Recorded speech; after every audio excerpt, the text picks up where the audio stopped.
Ben Johnson continues to gain confidence in his quarterback, and that is obvious by A, the way he's calling plays, and B, in the words he is saying. We're going to talk about it and react here on Chicago Bears Now. My name is Harrison Graham.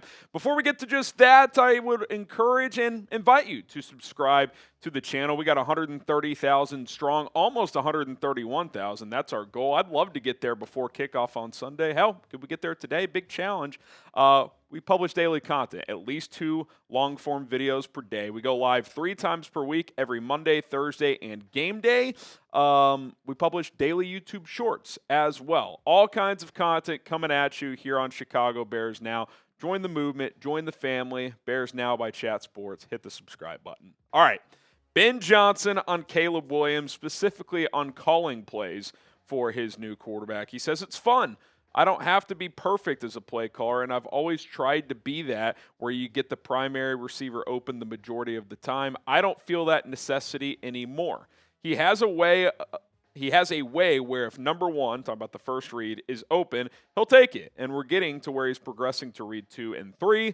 If he needs to escape or extend, that's his natural playmaking. That's the balance we want to strike. That changes every week, what that balance looks like. I think we're finding a lot out about each other because he's learning a lot of what my expectations are as well. He's doing a great job of when it breaks down a little bit, what he can do to ad-lib. What he's saying, by the way, in that first part of the quote, I think, like, if a Lions fan gets that quote, they're going to be like, well, is he dragging Jared Goff? No, that's not what he's doing. What he's saying is he hasn't had a guy who can play, make, and escape like Caleb Williams is. He's not saying Caleb Williams right now is better than what he had in Jared Goff. What he's saying is he doesn't have to be so scheme guys open reliant because, let's face it, if first 2 or 3 reads aren't open for Jared Goff, he's probably sacked or has to throw the ball away because he can't really extend plays. Caleb can. So that's kind of his get-out-of-jail-free card if a play breaks down or if he's not quite,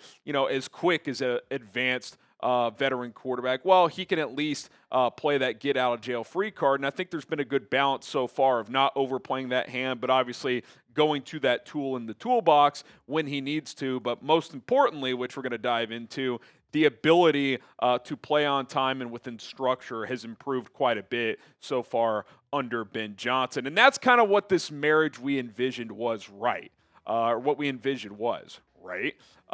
1, Ben helps Caleb play in structure. No matter how good of a playmaker you are, you look at all the great dual threat quarterbacks in the history of the NFL, the ones who are like the great ones, like you think of a Patrick Mahomes, now with Josh and Lamar, what's made them become the elite of the elites is they're excellent players within the pocket. Very, very good players within the pocket. Caleb is improving in that area quite a bit. But number 2, and Ben Johnson, he talked about this when he took the job, it's going to be fun to have a guy who can play make, who can use his legs to extend plays as a passer and as a runner. So marrying that up, that was not even the question, because I think both these guys are talented enough to make it work, but that was the goal, right, is how quickly can Ben Johnson's offense that has obviously timing-based structures in it still have that, but also adapt and evolve enough to embrace the talent of Caleb Williams, what makes him special and a special prospect, not just the big arm and all that stuff, was his ability to make plays outside of structure. And here's what's fun and exciting for me. Eye test alone, we'll look at some data in a second. If you've watched every game this year, I'll just ask you, do you think he's played better in structure this year or out of structure? Because I think he's actually been better in structure this year. There's been a few plays this year where he escapes and throws on the run. Like, remember last week he skipped that ball on the run where it was a difficult throw, but it's like I expect him to make a better throw on the run. I've seen him do that going back to college. There's been a couple other times where he has to bail and he doesn't make a perfect throw. He threw one a little behind Rome this past week where he threw about across his bite a little bit. A ball Rome could have caught, but wasn't a perfect ball. I actually think he's played better within structure, which is exciting because we know he's dangerous as hell when he gets outside of the pocket. These are his kept clean stats per PFF. Now, this is not every snap within structure, obviously. Sometimes you're in the pocket and he sticks in there and he gets and he's either blitzed or under pressure, and it's not a play where he bolts. But when he's kept clean and plays within structure, these are pretty good numbers, right? He's completing 2/3 of his passes, over 600 yards, 6 touchdowns to no picks. That's 6 of his 7 touchdowns this year, by the way. Passer rating of 123. That's pretty damn good, right? Now, his kept clean numbers were good last year too, but they were not this efficient, and they certainly weren't this explosive either. That's where they're generating a lot of the downfield throws. It's just him sticking in the pocket, being kept clean, and delivering the football. And I think it's pretty clear, just eye test, regardless of what the data shows me. Just watching the games, I've been watching football for 25, 26 years. I'm 31, almost 32 years old. I've been watching closely since 7, 8 years old, and really, really, really closely since my early teen years.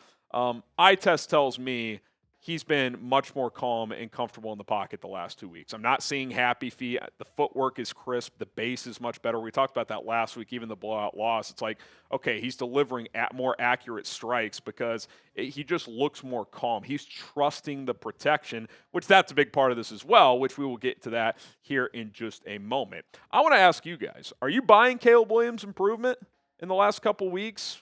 I'm buying it. Listen, we can say, well, Dallas sucks and this and that. Yeah, it's true. Detroit doesn't suck, and they got blown out. But when that game was still, a game in the first half, Caleb was playing pretty well. They put up 14 points, and if DeAndre Swift doesn't fumble inside the Lions 25 or whatever it was, they get at least 3, if not 7 there. 17 or 21 points and a half against a team that won 15 games last year, just crushed Baltimore last night. Pretty good half of football to me. It fell apart a little bit in the second half, but that was more of the game just got out of hand. So I'm buying. You let me know. B for buy, S for sell. All right, coming up, a positive development, another one in Caleb's game early on in this season. We'll dive into that and look at some data and a couple more quotes from Ben Johnson. But first, got to tell you, Daily Fantasy made easy at PrizePicks. Your boy has been cashing out. Get going with PrizePicks today. You and I make decisions every day, but on PrizePicks, being right can get you paid. Don't miss any of the excitement this season on PrizePicks, where it's good to be right. It's good to have football back, and your boy's making some money. I'm on a hot streak right now. You just set lineups of 2 to 6 players, and you pick more or less on the stat projections available. If you're talking about football stats, passing yards, touchdown passes, rushing/receiving touchdowns, all kinds of different stats available, other sports available as well. 2 to 6 player lineup, certain lineups you can win up to 2,000 times your money. PrizePicks usually offers a max discount play every single week, and this week it's Jalen Hurts, more than half a passing yard. You can only use these max discounts in one lineup, so choose wisely. This is the one I used it in this week. Ashton Genty, I do like him to find the end zone once against the Bears on Sunday. That's a goblin play, a little easier to hit there. And then I took the more on Rome Odunze's receiving yards, 61 and a half. I like the way he's playing this year. That Raiders secondary is suspect, so he could get to that number on a couple of catches potentially. Download the PrizePicks app today. Use our code CLNS to get $50 in lineups after you play your first $5 lineup. That's code CLNS to get $50 in lineups after you play your first $5 lineup. PrizePicks, it's good to be right. Okay, more from Ben Johnson here, talking about Caleb playing within the structure and within the pocket. He says, when the offensive line protects like that, talking about the Cowboys game, it's a lot easier to play from the pocket. 0 sacks. We had a very clean pocket for the most part. He's got the ability to escape and extend, but if we can keep him in there, our playmakers are some dynamic route runners that we can get the ball in space. When he plays on time, he's trusting the hitches in his drops. We can be an explosive offense that way. There's a lot of ways Caleb Williams can hurt you, and like I said, when we have protection like we did against Dallas, that certainly helps. And this was obviously a talking point, first game of his career in which he did not take a sack. Like, I don't care who you're playing, like, that's a sign of growth. Like, every game they played last year wasn't against, awesome opponents, and he never had a game where he didn't take a sack. This year, week 1, he took 2 sacks. Week 1, 2 sacks. Week 2, 4 sacks. Again, that game got out of hand in the second half. Week 3, 0 sacks. So 6 sacks through 3 games. You add that up, that's 34 sacks on the season on pace right now. What did he take last year? 68. So he's cut that in half this year. And you look at this chart right here, week 1, it wasn't great, got a little better in week 2, talking about the pass protection, week 3, even better. You're in that top right quadrant, that's where you want to be, right? Any chart, any data-driven chart there, you want to be in the top right, and the Bears have snuck in there. They're not up there with the Colts. You certainly would like to be in in the top right, but the pass pro has been well above average, which is a welcomed sight because you've been in the bottom left a lot in recent years in that regard. Combining that with, obviously going back to Justin Fields, who held the ball too long, Caleb Williams, who at times holds the ball too long.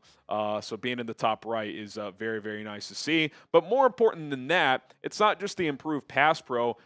Caleb Williams is avoiding negative plays. He's in the top right of this chart as well. He's above average in the NFL in terms of sack avoidance and negative play avoidance. 15 to 8% per PFF this year, Caleb's pressure to sack rate. That's 16th.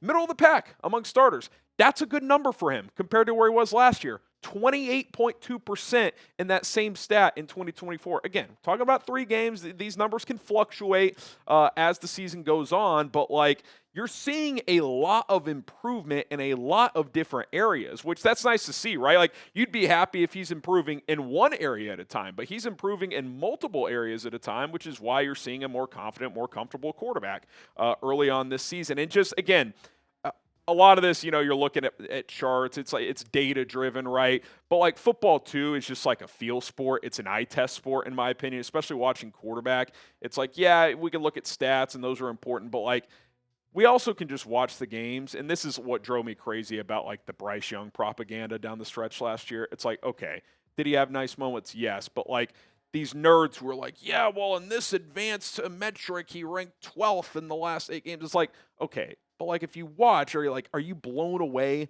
by what you're seeing from Bryce Young? And I'm not saying I'm blown away from Caleb Williams right now, but eye test, watching the game, it's I feel more comfortable with what I'm seeing. You can feel him gain confidence within this offense early on this season, whereas even when he had good moments last year, it was very up and down. He'd have some, and then it would be ugly, and then he'd come back. It feels a little more steady this year. It's not just, it's not bumpy free. Week 1, he certainly got challenged. So did he against Detroit, but you just feel that kind of incremental growth, which is what you want to see. And again, the multiple areas of growth, right? The playing within structure, which is a lot of what we're talking about here on today's show. We've outlined the deep ball accuracy, how that's taken a major step forward. 9 of 14 if you factor in 2 drops on throws of 20-plus yards. Even 7 of 14 with the drops is still well above average. He's in the top 7 in pretty much every deep ball accuracy statistic per PFF. He's avoiding the negative plays, which we talked about a little bit ago as well. Much improved in that area. Let's pump the brakes. Let's take this 1 week at a time. But we can only react to what's happening in real time, right? And there's a lot of positive trends here. Now you go on the road, you play the Raiders, who aren't a great team, but that's probably going to be a tougher test than what Dallas provided this past week. But I like playing indoors with this offense. A lot of guys who can really run. So I think there's going to be opportunities against Vegas to continue to generate big plays and to continue to increase that efficiency, which we've seen from week 1 to week 2 and now to week 3 and hopefully to week 4. Who you got on Sunday? Bears, Raiders. Who you're rolling with? Type CHI for the Bears, LV for the Raiders. Give me your prediction down in the comment section below on who you think wins this game. I put out our full preview earlier today on the channel, so subscribe. Go to the content tab. You can get my full preview and prediction breakdown on that episode. My name is Harrison Graham. Barring breaking news, we will see you guys again tomorrow, so subscribe and join us then.